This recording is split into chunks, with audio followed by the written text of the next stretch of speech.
ในหมู่บ้านนั้นเงียบสงบไอ้ทิศชาวบ้านธรรมดาคนหนึ่งได้ใช้ชีวิตอย่างเรียบง่ายกับเมียสาวและลูกน้อยสำหรับไอ้ทิศแล้วนับว่าเป็นความสุขอย่างยิ่งแต่ทว่าชีวิตอันราบเรียบนี้กลับเป็นที่อิจฉาของไอ้ชำชายผู้เต็มไปด้วยความริษยาและมากในกามตัณหาเนื่องเพราะไอ้ทิศนั้นได้นางเอมเป็นเมียซึ่งนางเอมนั้นก็ได้ชื่อว่าเป็นสาวงามโล่มเมืองคนหนึ่งเลยทีเดียว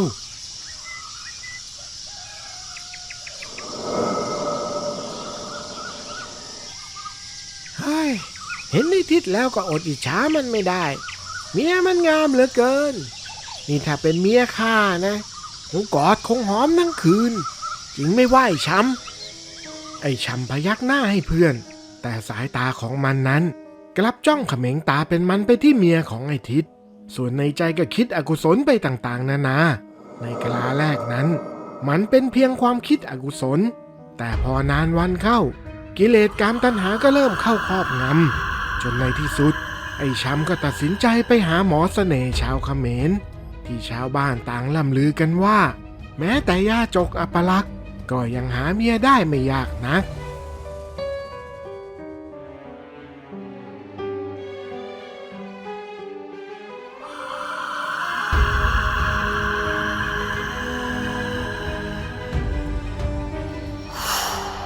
ในค่ำคืนนั่นเองไอ้ช้ำก็ได้เดินทางไปยังป่าช้าท้ายหมู่บ้านซึ่งเป็นที่พำนักของหมอผีเขมรผู้เรื่องชื่อเรื่องมนต์ดำและเสน่ห์ยาแฝดครั้งพอไปถึงแล้วไอ้ช้ำก็ลังเลอยู่สักพักไม่กล้าเข้าไปเพราะบรรยากาศรอบๆบ้านของหมอผีเขมรนั้นอบอวลไปด้วยกลิ่นเหม็นเน่าของซากศพและเสียงร้องของอีกาที่คอยบินมาจิกกินซากศพนั้นแต่ในขณะที่ไอ้ช้ำกำลังตัดสินใจที่จะจากไปก็พลันได้ยินเสียงดังมาจากกระท่อมของหมอผีเขมรมาถึงแล้วก็เข้ามาสิวะมัวแต่ยืนกลัวขาแข็งอยู่นั่นแหละภายในบ้านอบอวลไปด้วยกลิ่นธูปที่ผสมปนเปกับกลิ่นเหม็นเน่าจนทำให้ไอ้ชำแทบจะอาเจียนออกมาแต่เขาก็ต้องกลั้นเอาไว้เพราะความปรารถนาในตัวเมียของไอ้ทิศนั้นรุนแรงจนควบคุมไม่อยู่ข้าต้องการทำให้เมียของไอ้ทิศมันหลงรักข้าท่านทำได้ไหมล่ะไอ้ชำเอ๋ยเสียงกระซิบด้วยแววตาอำมหิตหมอผีเขมรหัวเราะเบาๆพลางกวาดสายตามองไปในความมืด เรื่องแค่นี้ข้าจัดให้แต่เจ้าต้องแลกโดยบางสิ่งเงินหรือข้าเตรียมมาแล้วเงินน่ะก็ส่วนหนึ่งแต่ที่ข้าอยากได้นะคือวิญญาณของEAมากกว่าวิญญาณใช่ข้าจะให้ผีพลายของข้าเข้าสิงแล้วค่อยๆกัดกินวิญญาณของมันเพื่อเพิ่มพลังให้กับพลายของข้าแต่ระหว่างนั้นนางพลายของข้าก็จะใช้ร่างของEMปล้นเปลือมึงให้สมใจอยากก่อน ไอ้ชำพยักหน้าอย่างไม่ลังเลดวงตาเต็มไปด้วยความกระหายใคร่ได้ทันใดนั้นเบื้องหน้าของหมอผีเขมร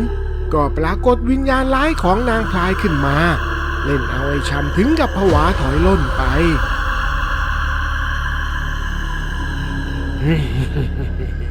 ถึงกับปรากฏร่างขึ้นมาเองเฉียวหรือวะสงสัยถ้าจะหิวถ้างั้นก็รีบไปจัดการให้มันจบๆไป ร่างของนางพลายสะแยะยิ้มก่อนที่จะหัวเราะเสียงดังชวนขนลุกแล้วค่อยๆสลายกลายเป็นควันดำลอยไปยังบ้านของไอ้ทิศผู้ไม่รู้ชะตากรรมว่ากำลังจะสูญเสียคนรักไป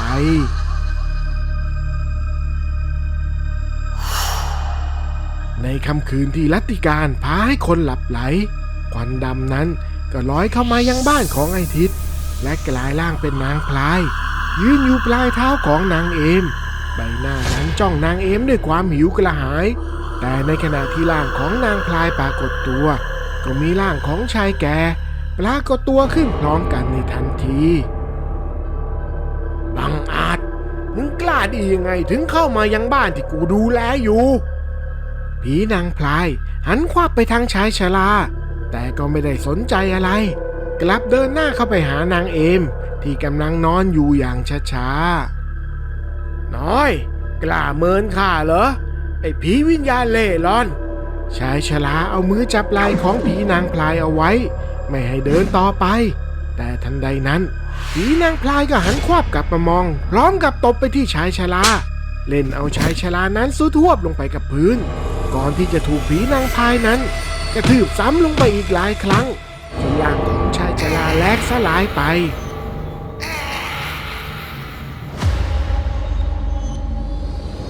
เป็นแค่ผีบ้านผีเรือน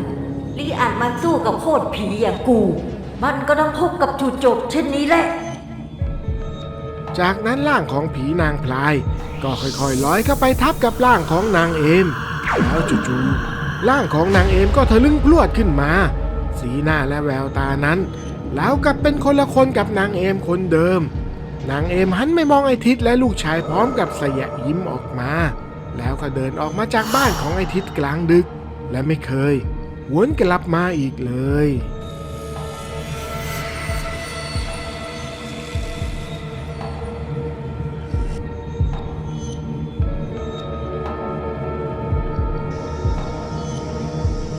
ในเช้าวันหนึ่ง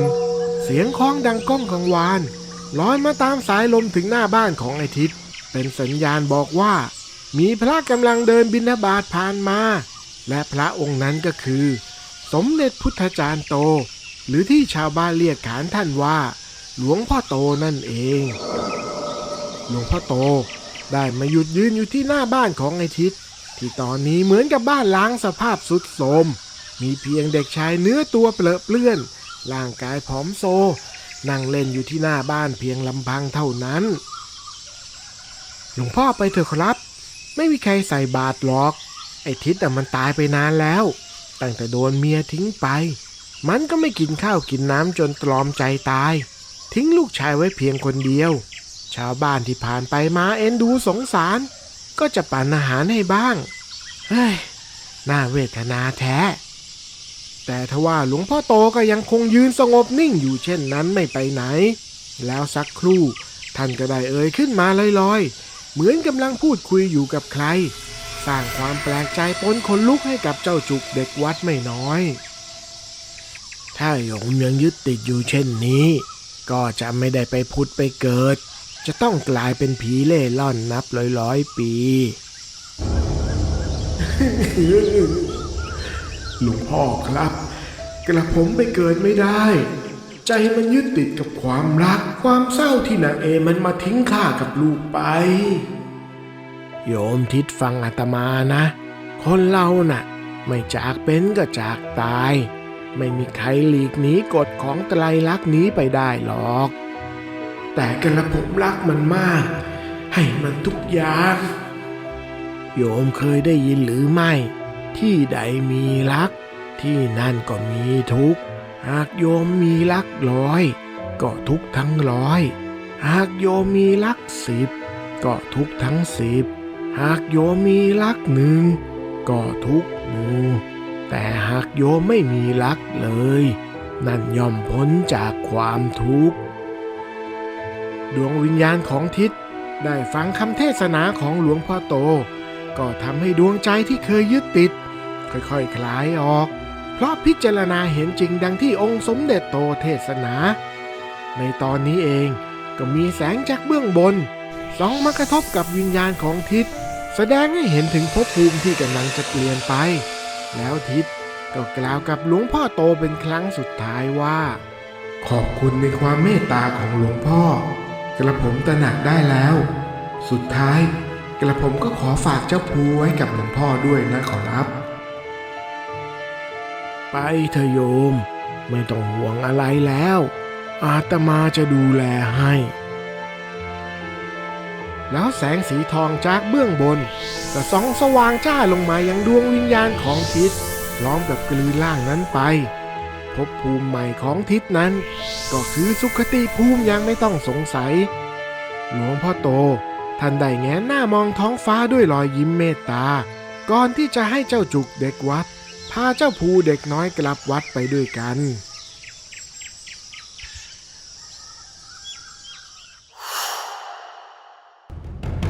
รื่องราวยังไม่จบเพียงเท่านั้นหมอผีเสน่ห์ชาวเขมรและนางพลายของมัน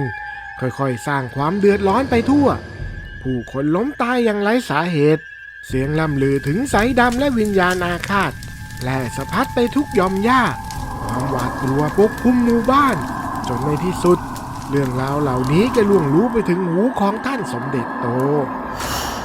ท่านจึงตัดสินใจเดินทางไปยังหมู่บ้านที่เกิดเหตุพร้อมกับเจ้าจุกเด็กวัดเมื่อไปถึงบรรยากาศรอบหมู่บ้านนั้นกลับเงียบสงัดผิดปกติราวกับไร้สิ่งมีชีวิตบางบ้านมีเพียงเงาคนขยับอยู่หลังหน้าต่างแต่ไม่มีใครกล้าเปิดออกมาต้อนรับหลวงพ่อขอรับบรรยากาศมันวังเวงพิกลนะขอรับหลวงพ่อโตมองไปรอบๆก่อนที่จะล้วงมือเข้าไปในย่ามพร้อมกับหยิบพระอบขึ้นมาแล้วก็ยื่นให้กับเจ้าจุกเอ้ยถ้าจวนตัวก็เปิดพระอบนี้ซะมันจะช่วยเจ้าได้ส่วนอาตมามีธุระต้องไปอีกที่หนึ่งเจ้าจุกรับพระอบมาจากหลวงพ่อโตในใจนั้นกล้ากลัวแต่ก็เชื่อมั่นในองค์หลวงพ่อมากกว่าทันใดนั้นก็มีเสียงกรีดร้องมาจากทางท้ายหมู่บ้านเจ้าจุกจึงรีบวิ่งไปทางต้นเสียงแล้วก็เจอกับชาวบ้านที่กำลังถูกนางพายขึ้นคล่อมดูดปราณชีวิตอยู่เปิดพระอบเลยก็แล้วกันนี่กระจวนตัวแล้วนี่วะทันใดนั้นก็มีควันพวยพุ่งออกมาจากพระอบและเมื่อควันนั้นค่อยๆจางไปร่างของหญิงสาวนางหนึ่งก็ปรากฏตัวขึ้นเอ้ยแม่นาคเมื่อแม่นาคปรากฏตัวรัศมีกายนั้นกลับมีความผ่องใสไม่ใช่ผีตายทั้งกลมที่ยืนรอผัวอยู่ที่ท่าน้ำอีกต่อไปเพราะดวงวิญญาณที่สถิตอยู่ที่ปั้นเน่งนั้นได้ถูกหลวงพ่อโตเทศนาสั่งสอนคลัดเกลาดวงจิตจนกระทั่งสามารถเปลี่ยนภพภูมิได้ในที่สุดแม่นางนายกูไม่รู้จักแต่ถ้าใครมาขวางทางกูมันก็ต้องตายโดยที่ไม่มีข้อยกเว้น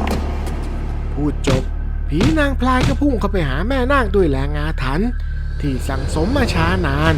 ในใจก็คิดว่าผีตัวเล็กๆแบบนี้ไม่ขลานามือของนางแน่ๆจนกระทั่งแม่นาคพนมมือขึ้นพร้อมกับภาวนาพระคาถาชินาปัญชละปริตังมังลักขตุสัพพทาขอพระชินาบัญชรปริตจงคุ้มครองรักษาข้าพเจ้าทุกเมื่อเทิน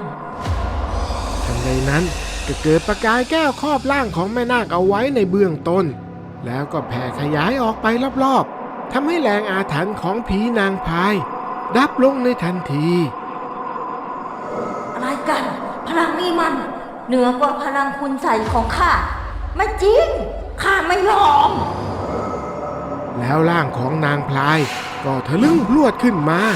หมายจะคว้าเอาหัวของแม่นาคมาตบแต่กลับถูกฝ่ามือของแม่นาคฟาดเข้าเต็มแรงจนกระเด็นไปแทนเล่นเอาเจ้าจุกมองตาค้างนึกไปถึงสมัยที่แม่นาคออกอาละวาดที่พระโขนง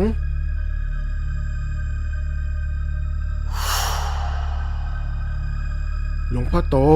เดินทางไปยังบ้านของหมอผีเขมรด้วยกิริยาสำรวมทุกอย่างก้าวของท่านนั้นแผ่รัศมีเรืองรองส่องสว่างไปทั่ว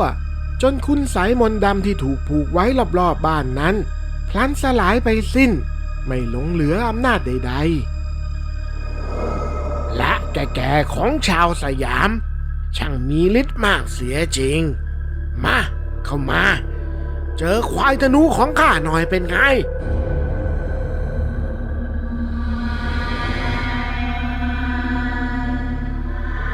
จากนั้นก็มีควายตัวใหญ่ดำทะมึนพุดขึ้นมาจากใต้ดินมันทำท่าทางกระฟัดกระเฟียดกระทืบเท้าลงพื้นดินจนพื้นดินนั้นสั่นสะเทือนเลื่อนลั่นแล้วก็พุ่งเข้าไปทางสมเด็จโตหมายที่จะควิดให้ตกตายไป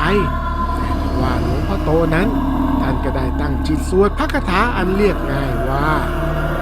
พุทธังสรณังคัจฉามิข้าพเจ้าขอถือเอาพระพุทธเจ้าเป็นที่พึ่งที่ระลึกธัมมังสรณังคัจฉามิข้าพเจ้าขอถือเอาพระธรรมเป็นที่พึ่งที่ระลึก สังฆังสรณังคัจฉามิข้าพเจ้าขอถือเอาพระสงฆ์เป็นที่พึ่งที่ระลึก นึกว่าจะเก่งกาจมาจากไหนคาถาธรรมดาแบบนี้ทำอะไรควายธนูข้าไม่ได้หรอกไม่จริงนะควายธนูของข้าเสียงหัวเราะของหมอผีเขมรชะงักลงฉับพลันดวงตาของเขาเบิกโพลงด้วยความตกตะลึงควายธนูที่พุ่งทะยานหมายที่จะควิดหลวงพ่อโตชะงักกึกร่างของมันสั่นสะท้านก่อนที่อาคมดำที่พัฒนาการมันนั้นจะเริ่มหลุดลุ่ยกลายเป็นละอองเท่าฐานควายธนูส่งเสียงร้องโหยหวนมันหันกลับไปมองเจ้าของมันด้วยดวงตาแดงฉานแล้วกับจะขอความช่วยเหลือแต่ทันใดนั้นเองเรือนร่างของมันก็เริ่มสลายไปทีละน้อยอาคมที่เคยตรึงมันเอาไว้กลับกลายเป็นเพียงสายลมที่ไหลพลังเพราะอำนาจแห่งพระรัตนตรัยหลวงพ่อโตยืนนิ่งอยู่ที่เดิมแววตาท่านสงบเยือกเย็นเมื่อควายธนูสลายไปจนหมดสิ้นท่านจึงกล่าวขึ้นด้วยน้ำเสียงเมตตาอำนาจที่สร้างจากอกุศลย่อมพ่ายแพ้ต่อธรรมเสมออวิชชานั้นเป็นมายาอาศัยความกลัวเป็นเครื่องมือแต่ความจริงแห่งธรรมนั้นย่อมขจัดความกลัวให้มาลายไปแล้วหมอผีเขมรที่พ่ายแพ้สมเด็จโตอย่างหมดลูกก็ค่อยๆซุดลงไปนั่งลงกับพื้นก้มลงกราบองค์สมเด็จโตและปฏิญาณว่าตนนั้นจะเลิกวิชาคุณไสยมหาเสน่ห์และจะปลดปล่อยพูดผายทั้งหลายที่ได้เลี้ยงเอาไว้เพราะตนเองได้เห็นแล้วว่าเวทคาถาใดๆก็ตามแต่ย่อมพ่ายแพ้พลังของคุณงามความดีทั้งหมดทั้งสิ้น